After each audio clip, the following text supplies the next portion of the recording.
All right, I have 8 o'clock. Just want to say thank you to everyone attending tonight's town hall for the USPA Southern Branch. We are here to talk about piping and drumming directors, do's and don'ts for soloists and pipe bands. I have a few of my top five, but it's not about me tonight. It's about hearing from our piping and drumming directors. And first off, I want to say thank you for everybody joining us tonight. We are recording tonight's session for those who have band practice and solo lessons going on this evening. So this will be available so you can attend and review and share to your heart's content. Okay, so first off, if I could get the piping and drumming directors to introduce themselves and let us know a little bit about you and the games that you're involved with, please. I'll start. John Rose. I am the piping and drumming director with Smoky Mountain Scottish Festival and Games in Townsend, Tennessee. I've been running it since about 12 or 13 years. When we moved to Maryville is when I started running it. And I'm also a member of Knoxville Pipes and Drums, piper with them, grade 3 piper, also compete with a grade 4 band. And Andrew Kerr is my board member who oversees what I do at the games. And he has been a tremendous help for me. So he's always got my back. Thank you. So.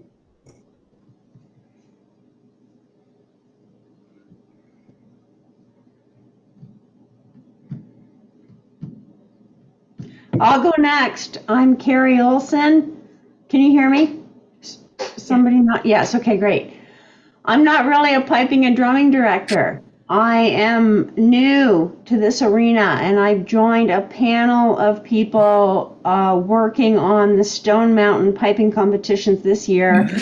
And that includes Jen Galbraith, who has done the solo competitions for many years, and she's on as a panelist as well, and Todd Cento.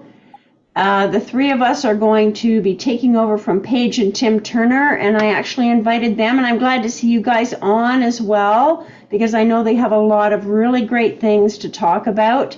So I've also reached out to a couple of other piping and drumming directors around the Southern Branch to sort of solicit some input on the topics that we're going to discuss tonight. So I think we have a lot of really good representation across the 4 or 5 of us, plus a couple of the other directors that I reached out to.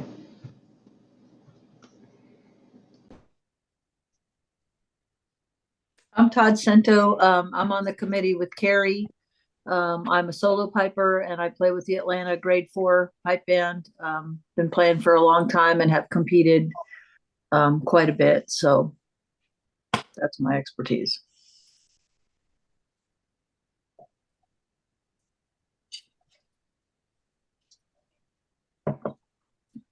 Hey, I'll go ahead. I'm Jen Galbraith. I know my video is not on. And I've been doing the solo part for Stone Mountain for, I don't know, 7 or 8 years, for a while now. Courtney, you need to introduce yourself.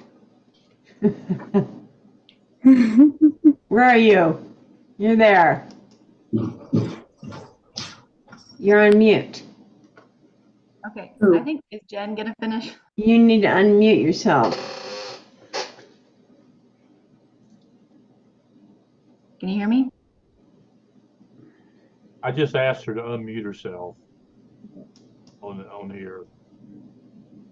Jen, can you hear us? I think Jen's going right now. There she is. Okay. But can you hear me? Yeah. Yeah. Oh, I was like, I thought I was talking, but I didn't think anyone could hear me. So I was saying, yeah, my husband and I have been directors for the Stone Mountain Highland Games for the solo contest for like 7 or 8 years. And we are doing the Blairsville Games this year as their first band contest. So we're kind of learning some new things with starting a new contest there. That's all I got. I'm Courtney Schnee. This is my second year doing the Loch Norman Games coming up. I'm a piper with the Loch Norman Pipe Band. I'm Linda Hall. I'm a tenor bass drumming judge. I've been competing for over 30 years. And this will be my first year running Fair Hill. I was involved in running the Delco games many, many years ago, but it's been over 20 years since I've run a game. So I'll defer to those who've done it more recently because a lot of things have changed, but then I'll let you know if I have anything to add once they give you their list. All right, thanks, guys. So we have a breadth of experience, volunteers across the board. So without further ado, I want to try to keep this to an hour for everybody who's joining us. We have some good numbers. So let's start off on the soloist side of the house. So we're wanting to talk about the top 5 do's and then the top 5 do nots from a solo competitor standpoint. So let's look at the do's that we as piping and drumming directors from a games would appreciate and would expect from our soloist. Don't be bashful. There's no order, just anything that you guys see from a top 5 perspective.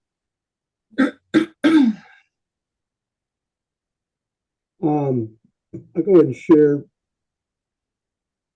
I think, can you all see the screen? Maybe, hold on. I can only see you. Now it's Okay. going. Yep. Okay, good.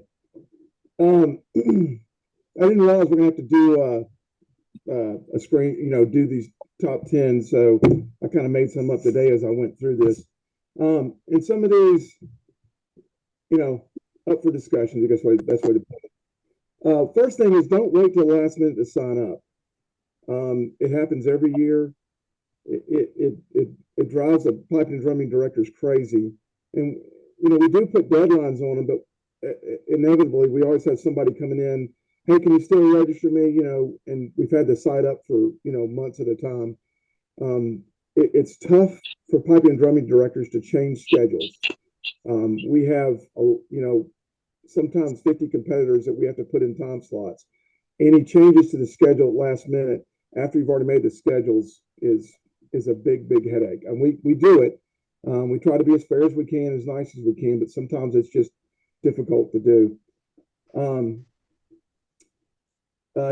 Number 2 falls into the same, falls into a couple of categories, but sometimes we have soloists who have sponsors who have maybe instructors that come with them or parents that come with them, and sometimes they speak louder than the soloist does.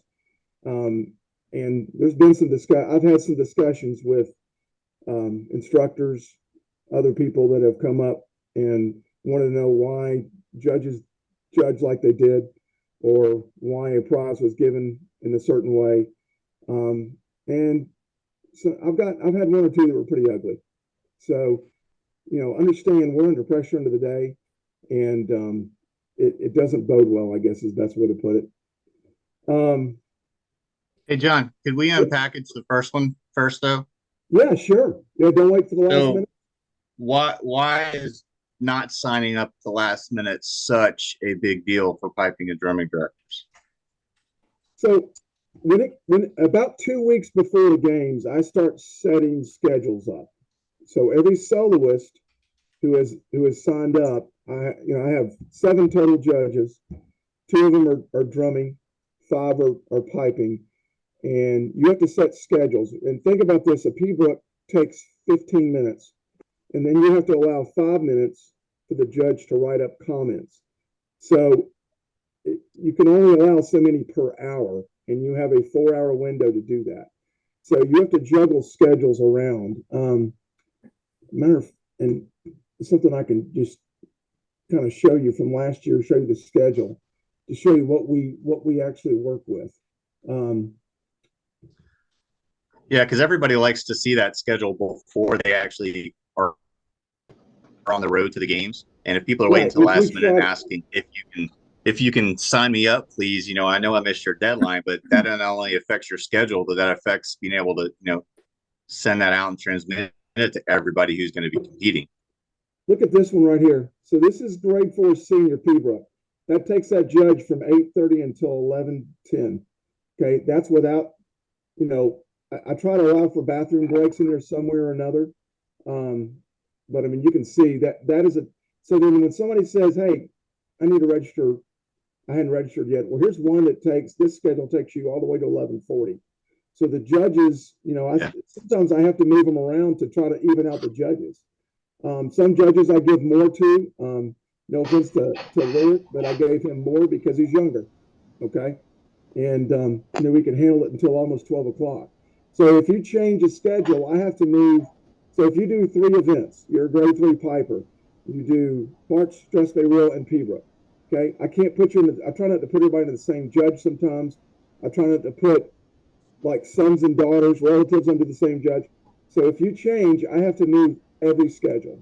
So if you sign up late and I allow you to, it's a headache. It becomes a big headache.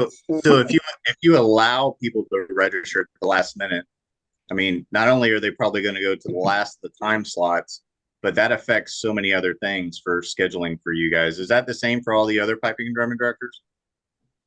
So one of the things that last minute signups is a really struggle for is if you have to split contests. So if I'm at, 19 soloists in grade 4 and we add one more, then that's going to make 2 more heats that you have to fit into the schedule. And so I've always kind of looked at it like where everything is. So for drumming, a lot of times it's easier to get people in because we have a light amount of drumming. But like last year we had 115 soloists. So it's very hard to get that to work so that bands can run on time. Yeah.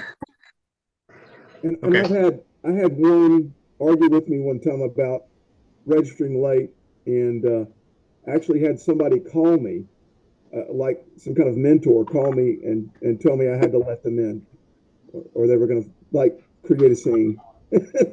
So the best one was, though, I did cut a competitor, not cut one, but not allow their entry. They were way after the deadline. I can tell a funny story about that. I know Paige is on, so I'll just go ahead and say how wonderful Paige was to me when I missed that deadline. She had my envelope for me when I showed up, and I had a smile on my face and that wasn't working, but I understood exactly it was on me as a competitor to make sure I met that deadline. And it's not like I didn't see multiple, responses. I just forgot it. So she was nice about it, but you guys have a job as a piping drumming director to make sure that event is successful. And Paige definitely made sure it was successful that day, and she kept to her, what she had advertised out there, and that was very respectful. So I appreciated that, she stuck to her guns and she was nice about it and just handed it back to me. I was like, man, I just wasted a stamp. Oh well, but it affects so much. If you're expecting somebody to change the process for an event just because you missed a timeline that's there for a reason, and it's not like it's not communicated multiple times in all kind of avenues. And we Okay, want to get everyone in as much as we can, but it's there's definitely a limit. So when you're calling or emailing asking to come in late or enter late, don't get upset if we say no. Yeah, it's not personal. It's not personal, Okay, thanks for helping unpackage that, guys. All right, go ahead, John. That's a great list. Let's keep running through that. People interject and ask questions as we need to. Okay. That one, I don't, there's no reason to unpack the second one at all. Just understand we are under a lot of pressure on the day to get results done, to get things moving and keeping on schedule. That's the biggest headache we have, is keeping on schedule. There's always something that's going to throw us off. So discussions over, and don't go to the judges and discuss either. Okay. After the games are over, after everything is done, then you can approach the judges and stuff about it. But just be courteous when you do, especially the pipe and drum. It's tough. I'm telling you, it's a tough day. It's a long day for us. We can skip number 3. Doesn't matter. Why was that in your top 5 though? Curious. Well, it really wasn't top 5. It just wound up there. It's just one of those things. I kind of feel that mass bands is about mass bands, not about individuals. That's just my thought. That's all. I think it's great when somebody wins a medal. I think it's fantastic, but I don't know. The awards are given out, at the end. That's when you get your awards for that. I mean, it's really not important. It's really not the top 5. So. Somebody, an older gentleman in the piping and drumming community, we discussed that one time. when I was first starting out, and it's just something that stuck with me. It doesn't matter. That one's we had this problem last year. If something goes wrong during an event, go to the piping and drumming director. Let's say, I don't know, sheep run through the bands while they're competing. Okay. Agree, that's wrong. That's a bad thing to happen. Okay. I've seen it happen in solos. Okay. None of the games I ran, but I've seen it happen in solos. But if that happens, go to the piping and drumming director, discuss it with them. Don't go to the sheep herd and discuss it with them. Okay. We had an incident last year where we had a problem with speakers. Didn't know about it, found out about it later. But what happened was somebody approached the announcer and chewed out the announcer. It's not the announcer's fault. He didn't set up the speakers. He didn't set up the field either. Go to the piping and drumming director and let them handle that. We're responsible for what goes on for you guys. And so we want to make it the best for you. And I didn't find out about it until later, so I couldn't address it until later. So, if you have a problem with the way the event's being, with something's going, go to the P&D guy and girl and say, hey, I'm not happy with this. What can we do to fix it? Because it's affecting the event. And then let us go handle that problem. Yeah. Courtney, have you guys ever run into anything like that over in Loch Norman? No, not yet. Not yet. That's a good thing. Linda, anything from back in the Delco, or any of the events you've been to that you've heard or seen something like that? I don't think so. The closest thing I can think of is at the Celtic Classic, when they used to have the pipe bands on one side of the field and the athletics on the other side of the field. And there was a few times when things got tossed awful close to a band while they were competing. But yeah, that's all I can really think of like that. Well, they're instruments of war. I guess those little spears, they got to throw them sometime. Actually, I have seen like a photographer, I think it was, come inside of the band circle, and I think it was Bob Worrell was judging and grabbed him by the shoulder and pulled him out of there. I've had that happen. I've had a photographer step that happened a few times. Circle, but right up, but against where the judges were, and I had to back them up and say, you can take video, but you're going to be way back here. So, matter of fact, that's happened more than once. Where was it? Was it Florida where they had somebody interfere with the band marching in? Is that correct? And there was a big to-do at USPA about it. It was back to 18 or 19, where somebody affected what was going on. That's when they started talking about roping off the circle completely, where no spectators could get in the circle. And something happened in Florida. I think it was Dunedin, but I remember people discussing that. Okay. So the biggest thing is get with the piping and drumming director, and not take it out of your control. Can I add to that? So sure. If that actually Mystic Highland Games this past weekend in Durham, a grandmother and her little toddler were walking closer and closer and closer. I was watching it to the Pibroch player, and I was going to jump up and move the couple away. But is that something that the stewards maybe should be like trained on beforehand, and they can just jump up and kind of hopefully fix the situation if that were to happen? Yes, anybody, stewards, anybody. I mean, it's a good point. Carrie, Jen, has that ever happened in Atlanta? We haven't really had that issue at all, at least for the solo area. We did have a band member one time. We were actually at Loch Norman, and the young lady was doing tenor drum competition, and her grandmother saw her and ran up and hugged her during her competition. The judge was kind enough to let her start again. So, wow. Yeah. Alrighty. Number 5, and this is not necessarily solos. Don't hang out in the organizer's tent. Love to see everybody. Love to say hi to you, but I've had to run people out of the tent before because it just gets too crowded, and people want to talk. Judges will come in there and rest, get out of the sun, get in the shade, but all of a sudden you turn around and there's 20 people in the tent, and only 5 to 6 people belong in it. So just be mindful of that, because we're shuffling paperwork, trying to keep things going, and I'd love everybody to come by and say hi. You know, everybody knows me. Ever been around me, you know I like to talk. But just yeah, if come into the tent, a couple of minutes, then check out and go back to your band tent, please. I know Courtney, you've got a small tent. And I've seen a lot of people in that tent that probably don't need to be there. I mean, John, are you talking about, you know, when soloists are waiting for scoring and things like that? Or are you talking about just in general? I'm talking about both. I mean, sometimes a soloist will come up. That's on the list too, about asking for the solo sheets. Yeah. But I'm talking about people who actually come inside the tent, where the business end is happening, where things are functioning. People, you know, I've had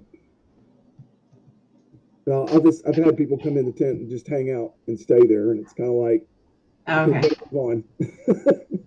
I've had to run them off, and I mean, like I said, the business happens in that tent, and we're, you know, trying to determine, solos of the day, and you know who won, and sometimes it's a math problem, and so we're going through that, trying to make sure the right person wins, and making sure we have the right sheets, and also to make sure we keep it organized so we can send it to USPA, you know, as quickly as we can when we're done.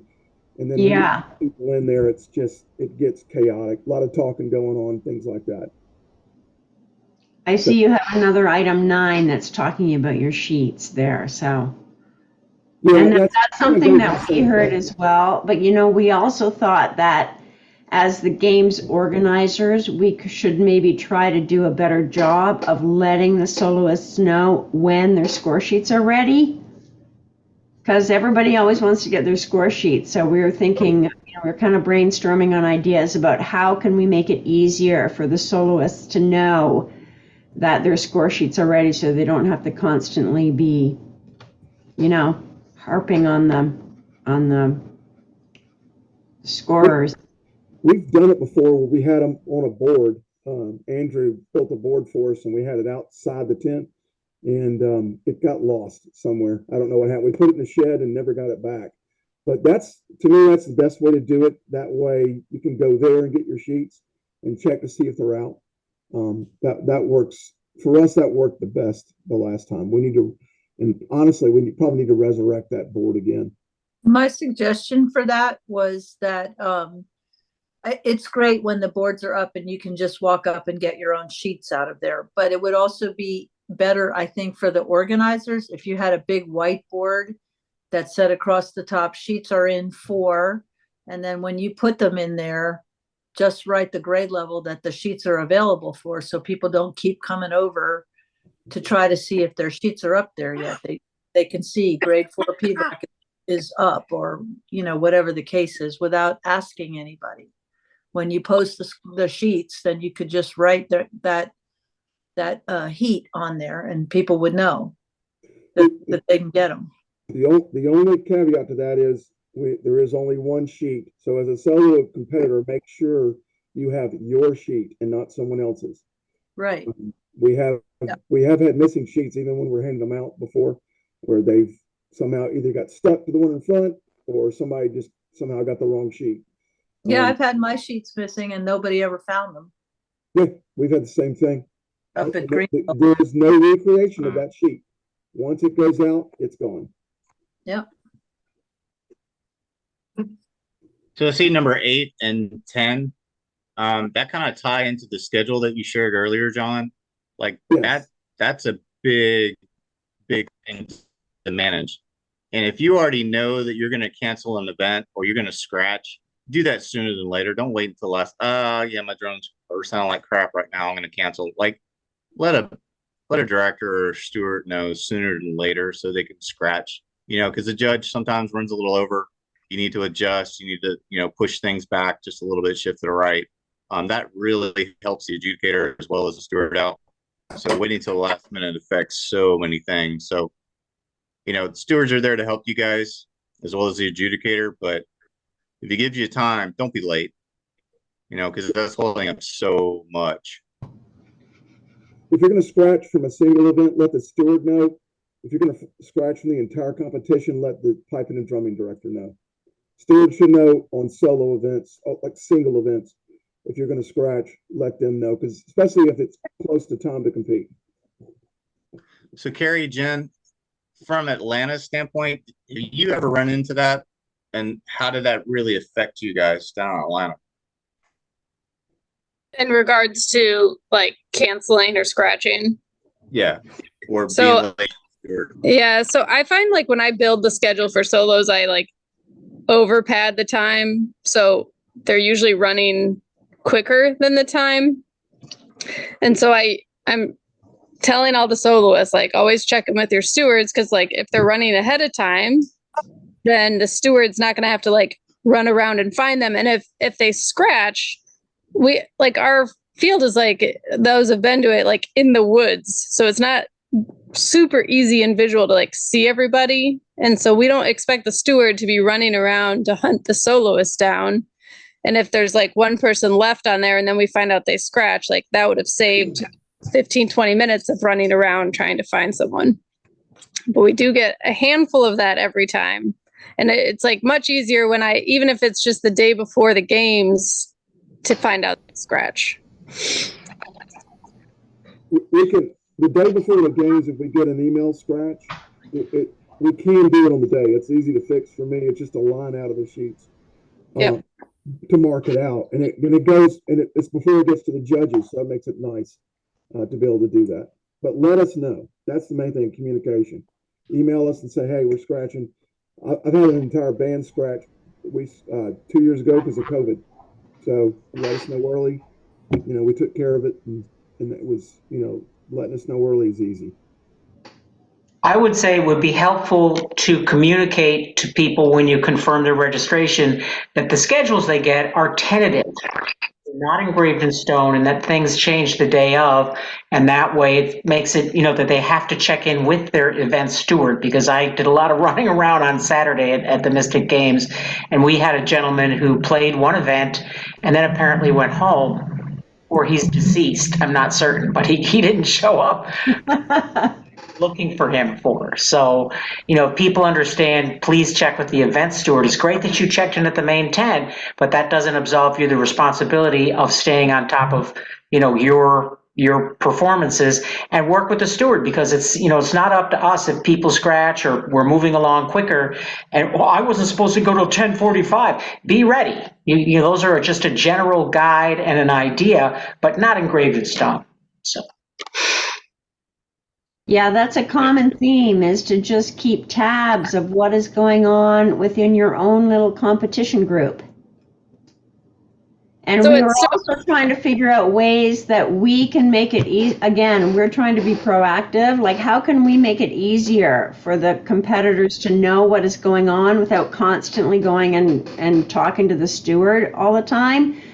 And, maybe there's some way that we can show them, where the competition stands at any moment in time. Like, which competitor is competing right now and what number is competing relative to you, so that you have an idea just by sort of walking by the stand. That might help. And we may try that at Stone Mountain this year and see if it helps. At Delco years ago, we used to have just a poster board at each event with the, event that was happening, and then the competitor numbers, and the steward, as someone was playing, they would scratch them off. So somebody walking by could look at that poster board and see what number they're up to. I had forgotten about that, but I'm glad you reminded me of it. I'll have to do that at Fair Hill this year. Did people like that? Yeah, I think it's real helpful, because you can even, being a piece of poster board, it's fair size. You can even see it. You don't have to be right on top of it to see it. You know what I mean? You can see it from Great back a bit. idea. Yeah. So at each solo event, each solo part, you had a board up with the events on it? Yeah, just a piece of poster board, like, either on an easel or hanging from the edge of the table or hanging from the tent, whatever. And just take a Sharpie and cross off people as they play. So here's a quick question. So let's say a player is double booked. What would you guys recommend besides checking in with the stewards? What do you mean by double book, Andrew? You mean same time slot? Yeah, same time slot. I don't allow same time slots. If I run, I try to make sure there are none. I do miss sometimes, but if there aren't, I move those events around and I shift competitors into different time slots to make sure they don't conflict with their events. Don't always happen. Sometimes you may be But it scheduled at like 10 happens. to 5. I mean, it happens. Somebody gets pushed back on another event. They may be, okay, you're number 2 or you're number 3. Well, that time might line up with Hubert and, MSR. It could depend. But talking to the stewards, usually that works out pretty well. Or like, hey, I got this at 10. They're like, okay, well, when you finish that, come back. I've always seen it if you talk to them. I ask the stewards at each tent, and I try to talk to the judges about it to be lenient as they can. Obviously, P-Brooks go long. Judges take longer notes, and sometimes time slots get messed up. And I ask them to be as lenient as I can. I have had judges cut people, and I've sat them down and said, look, you got to be a little bit more lenient. I mean, they're doing, it's not like they don't want to compete. They're here to compete. So, but I think the biggest thing is keep communication open, right? I mean, as long as you're talking with the stewards and, being respectful about it, just let them know there's a conflict. That's easily the best way to work through some of that for a resolution. From the viewpoint of being a drumming judge, we run into that a lot where the competitors' accompaniment might be busy with their own solos. So we often have to not follow the order and take who's ready. So in the case of particularly drumming competitors, it's really important to communicate with your steward and let them know, all right, well, my piper's over doing their P-Brock, so they're going to be 15 minutes. So this guy's piper's only doing MSR, so he can jump ahead of me. You know what I mean? Yeah. Communication's Good point. Hey, I want to make sure we're able to get the bands with enough time to kind of talk about that. So let's switch to the dues down there at the bottom on John's list, but kind of unpackage some of these where like just our top 5. I mean, we can read those. Some of them are kind of funny. I mean, 9 is really important. Support your local games. I go to as many as I can. Sometimes we have to, juggle work, funding, time off, money, kids weekend activities, softball tournaments, et cetera, but support your local games the best you can. But from a solo competitor, what do we really want to see them do? I mean, so know the USPA rules, like from what aspect are we talking about? Like how to compete, what to do, what your playing requirements are. What to play. I have every year I have a handful of people who ask me what their event consists of. What am I supposed to play at this event? And obviously it's in the lower levels, but your instructor should tell you that before you go. You should ask your instructor. And honestly, if you are an instructor out there, if you're teaching people, you should teach them how to compete, how to walk the boards, how to get in front of a judge, what to say, what to do, that kind of thing. But I have that every year where somebody asks me, can I play this tune in this event? And I can't answer that. I can't respond to that. Yeah. True. Good point. Yeah, be on time to your event. Be early. Be early is on time. Don't show up on time. That's late. Be early. So questions, what are you talking about, like what you just mentioned, or? Yeah.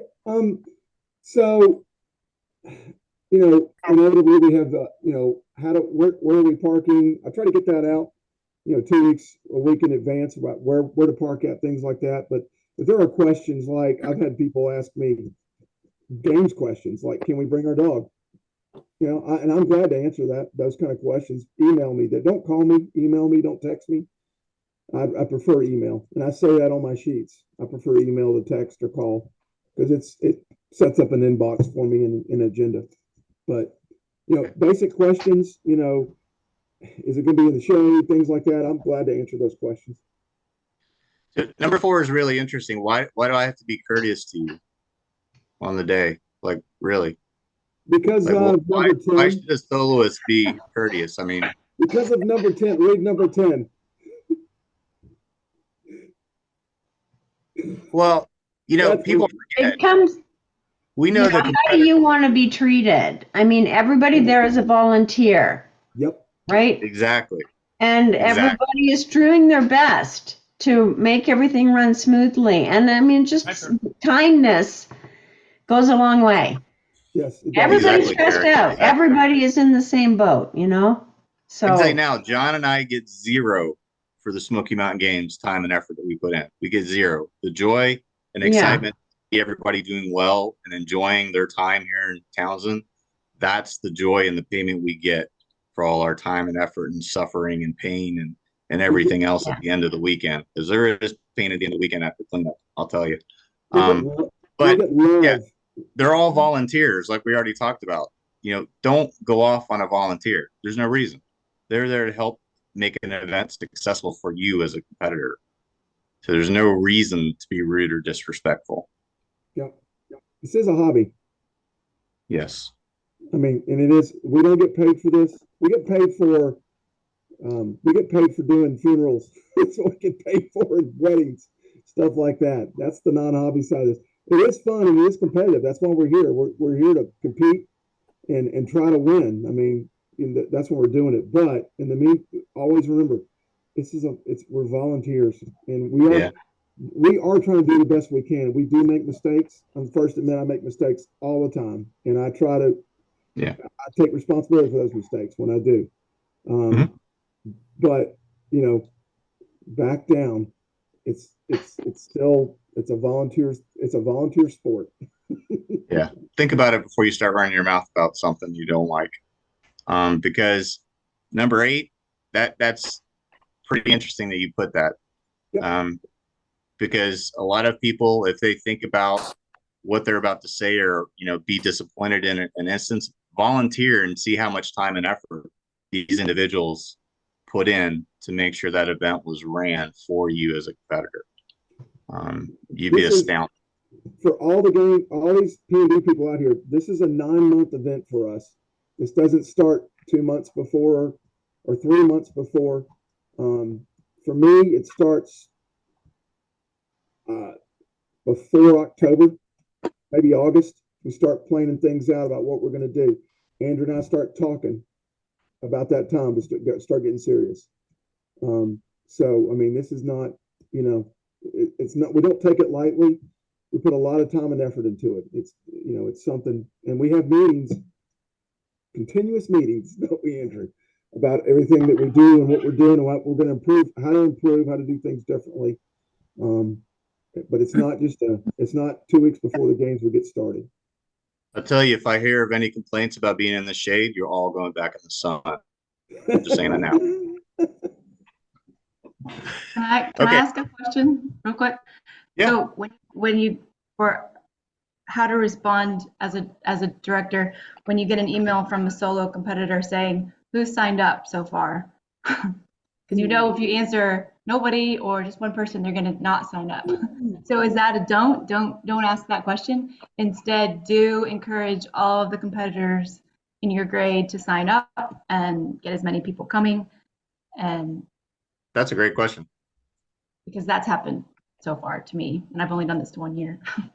So, especially in the higher grades. So are they asking you how many people have signed up, or are they asking you who specifically has signed up? they're asking me how many have signed up. Oh. Is it worth their time to come? So that's kind of like, yeah. They should encourage other people to sign up and then just do it. That's kind of a do that instead of. And that happens on both sides of the house too, soloists and bands, doesn't it, Courtney? Sure does. Yeah. Sure does. Yeah. So the rest of you guys, what do you say to a competitor if they ask that question?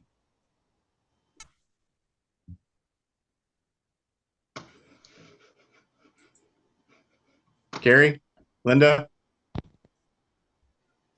I haven't run into that yet and hadn't really thought about it, but I know I find, and I, as I said, I haven't run a games for many years, but I've run workshops a lot. So I've waited for registrations to come in, and the vast majority of pipers and drummers wait till the day before the deadline to send stuff in. And I don't understand why it makes it so difficult. And not only does it make it difficult, but it makes it stressful, because especially when you're running a workshop, you know, you need to cover costs. And when you run a games, it's not the piping and drumming is not a money making venture. But in a workshop, you're trying to at least break even, and you're stressing out because you only have 20 people signed up and there's a week left, and then in the end you end up with 100 people. If people would just send stuff in earlier, it would be so much less stressful.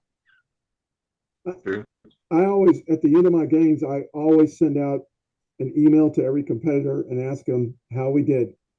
What should I do differently? And I read every single one of those, and I think if that's something I can possibly do. But I send that out I think I sent it on Sunday. I try to at least, and get everybody's input. I want it fresh, and I'm serious about it. I want it answered in response. And the only thing I can't change is,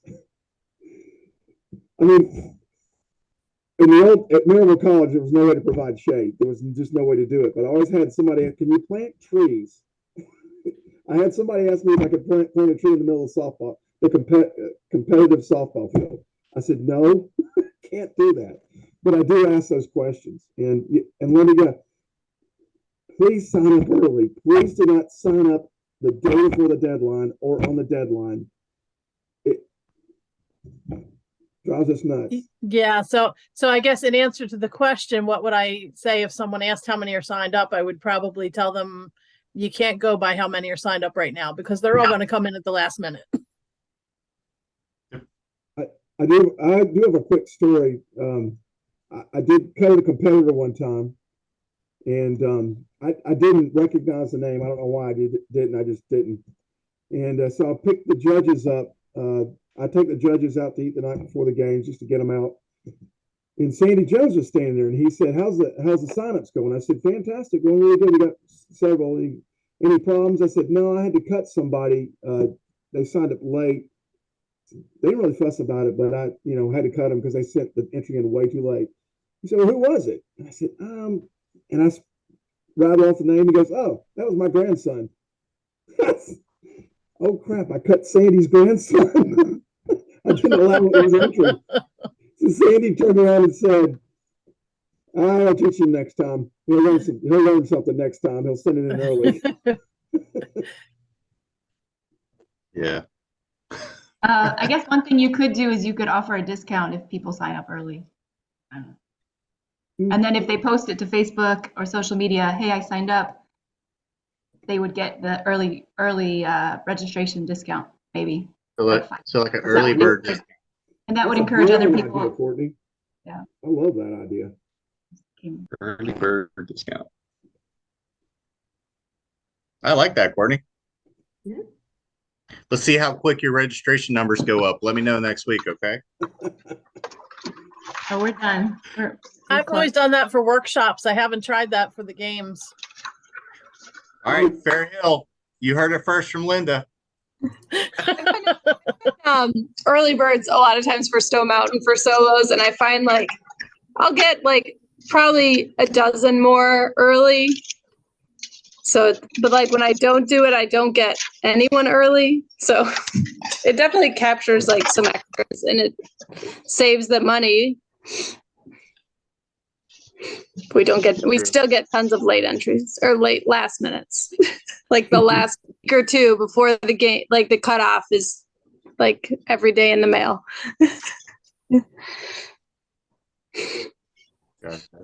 Hey guys, we're running kind of tight on time, so let's switch over to the bands.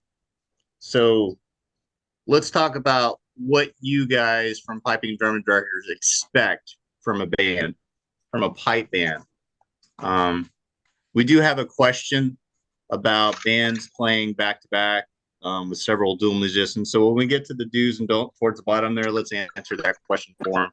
But what do you guys expect to see from pipe bands?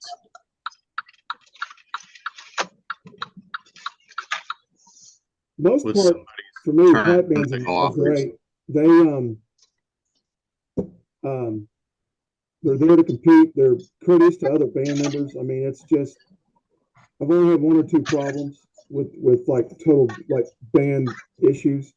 And one of them was solved on the day. One of them was solved a couple of days later. And so for the most part, I mean, great camaraderie. I just ask to continue that, you know, and just remember, I guess, I mean, it is a hobby.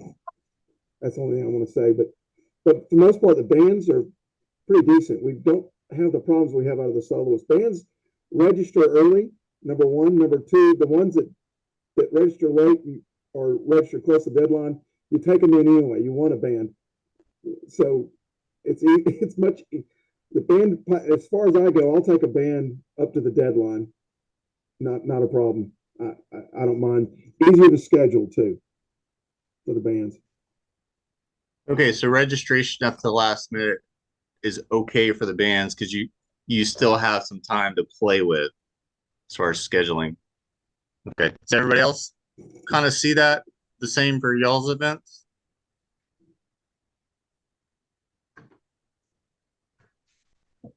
What about Atlanta? Because I know last year I helped Like out the big 3 days, Atlanta.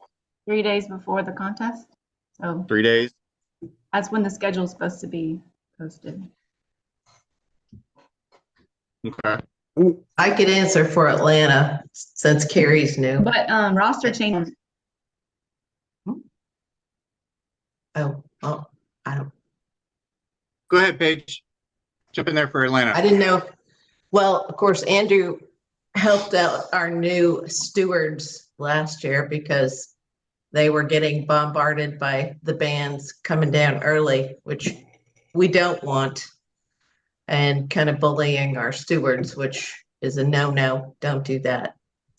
But you know, that's one of my big things is don't bully the stewards. They're there to keep the schedule for the bands. And last year we had so many people at Stone Mountain that there was no place for the tuning circle, which was a big issue, where we cordoned off the tuning circle. All the people to watch the athletics took over that tuning circle. And yeah, it was a big deal. And Andrew was there to step up and help our our brand new baby stewards, because all of our military stewards who've been there for a billion years weren't there last year. So thank you, Andrew, for saving us and our baby stewards. But I think that was a big deal for bands. But really, we haven't had a big issue with bands being a problem. It's just a lot of bands, and we can't take them too late. And we can't take them past the deadline for sure. And with Stone Mountain, it's a problem because we have to get passes and everything to them to get in the mountain. So for us, it is a big So deal. you guys really appreciated when bands registered early, communicated often. They register early, but last year we had bands registering very, very late as well. And we had 26 bands last year. I think so. So it's a problem at Stone Mountain because of the mountain and getting them in the mountain. So it is a big deal there. But yeah. Logistically. You said 3 days, 3 days prior to the games for Lucknow? I think I just read that in the rule book today. You Yeah. have to- EUSPBA. Mhm. Stuff. Yeah. Yeah. Earlier would be preferred though. If I had one register after the deadline, I think I would consult other bands because they met the deadline. And if I had one, I've never had one after the deadline. If I had one after the deadline, I think I would email all the bands and get their input on it. If I had it, that much. Would you past the also do deadline. that for a band who just wants to play for comments? No. No. Okay. I have a question. Going back to when you were saying bands did not show up early. Sometimes when the schedule is running late, do you want the band to show up at their original time, or do you want them to show up when they should logically be there to play on a realistic time? How do they handle that? I go and tell each band that's set up, the schedule shifted 10. Last year we had a huge rainstorm in the middle of the competition, and so we had to delay everything, I think 30 minutes. So I went to the bands and told them, hold off. I'll let you know when we're going on. Then I went back and told them, okay, we're starting to schedule now. So shift everything 30 minutes or whatever it was. I can't remember. But I go to each band and tell them where we're at. Anyone else? I think the stewards will definitely keep you on the schedule that is current, not when you're scheduled, because we run 2 circles or ran when I was there, 2 circles at Stone Mountain because there are so many bands. So we have to alternate them. So it's when you have a time, but the steward will keep you on schedule for your band when it's your time, not, okay, it's set at 2:15 and that's when you're on no matter what. Because if there's a band playing, you can't go on and play at the same time as the other band. So at Stone Mountain, it's when the steward will keep you on schedule. You'll be in the tuning circle, you'll be at the gate, and you'll come into the field.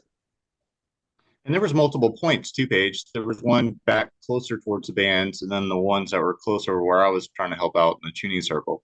So it's not like you're not going to hear like, hey, let's go ahead and progress down. And I think like John's saying, he communicates often and frequent with all the bands on the day. We try to help them out as best we can. And also, let them know like, hey, we're shifting to the right, or we're going a little early. I was even telling people like, look, your circle's in the sun, or, do your final tuning in the sun if you want. If not, that's on you. But, it's pretty helpful when you guys communicate as much as possible. But if you get pushy, that's when the stewards get a little flustered, and that's not always helpful. I didn't mind jumping in to help, like Paige was mentioning, because some of the bands were doing that. But just be mindful, they're volunteers. Sometimes they're new, sometimes they're seasoned, sometimes they're former military. They don't really care. Do what you're told. So just be mindful. You're there to compete, do the best you can for the band. But at the same time, don't forget they're volunteers. So what about other things you guys appreciate the bands do? I get a lot of thanks after the games are over, and I appreciate that. It goes a long way. Early registrations, communication. Hey, we're coming next year. Here's why. I try to email out to people, hey, you come this year, and I've had several. Hey, we are coming this year. We're getting our roster together, and so I appreciate that. Communication is important.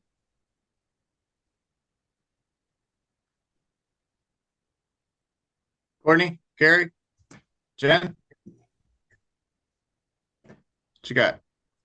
No, I think what we heard consistently from everybody we talked to is just be prepared, right? Like when you get there, make sure you know the layout of the whole band scenario, how long it's going to take you to get to the tuning circle and your entire band given crowds. Where is the tuning circle? Where is the competition field, right? Like you got to take responsibility for knowing what's happening. It's the same with soloists, really. It helps everybody. Yeah. Courtney, are you going to level the actual competition area so I don't have to go down a hill? Just curious. Kidding. We talked No. about that yesterday in a meeting. Courtney's first year was last year, and she did an excellent job running the games last year. She was, for not running a set of games, she's very organized and very. It was a nicely run set of games. Thanks.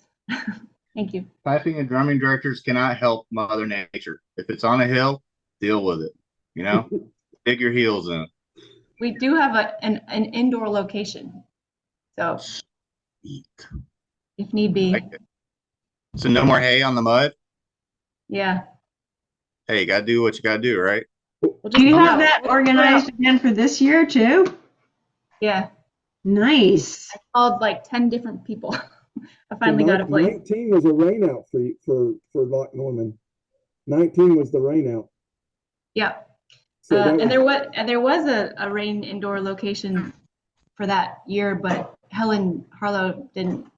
I don't know. Something happened. They didn't follow through with that. But I have a lot of Oriental rugs. I'm just going to roll them out onto the field, so everything's beautiful.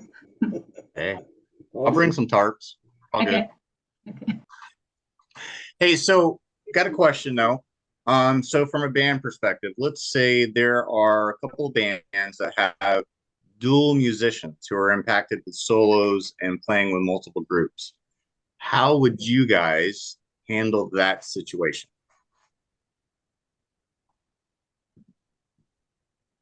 I mean, they go on the schedule, so somebody like Kenny can hire, can compete piping, snare, bass, tenor, and he'll sign up.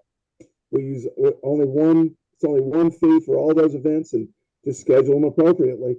Not easy sometimes because you got to skip the schedule around, but He's got 8 arms up, so.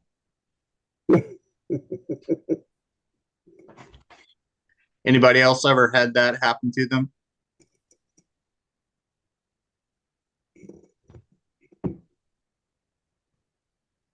No? Okay.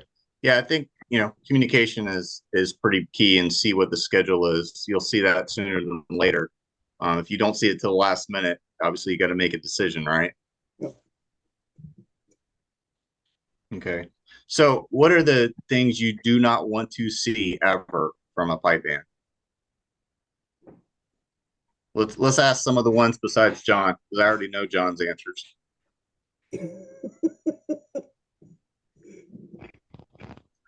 I think Paige had a really good one, and that is don't harass the stewards.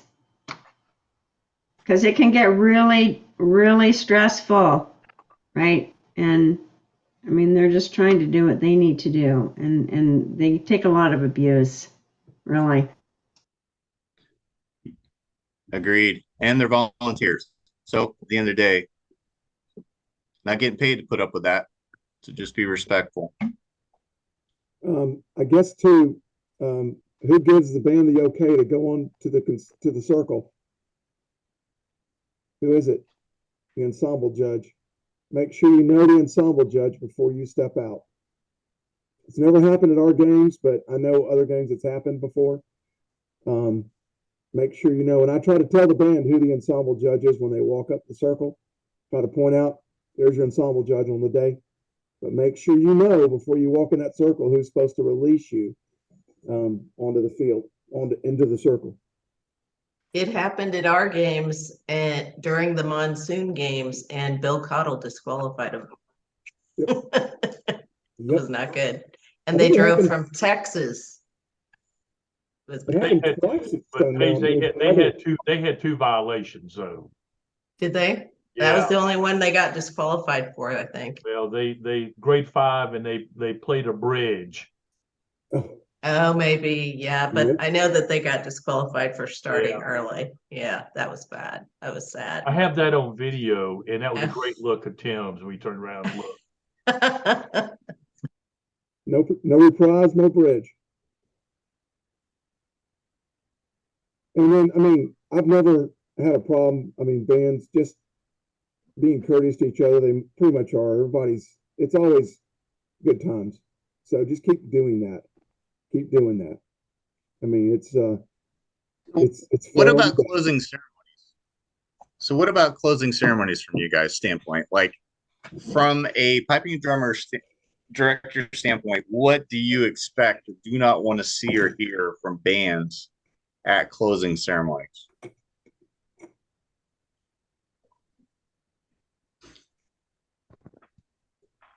The one thing to remember, and I'm guilty of this as a player in mass bands, so I'll just admit my fault to begin with. But the bands are paid for by the patrons who are listening to you in mass bands. That's who pays your bill, because the piping and drumming entries do not pay enough to run. It cost what's my budget? 12,000, Andrew? Is that right?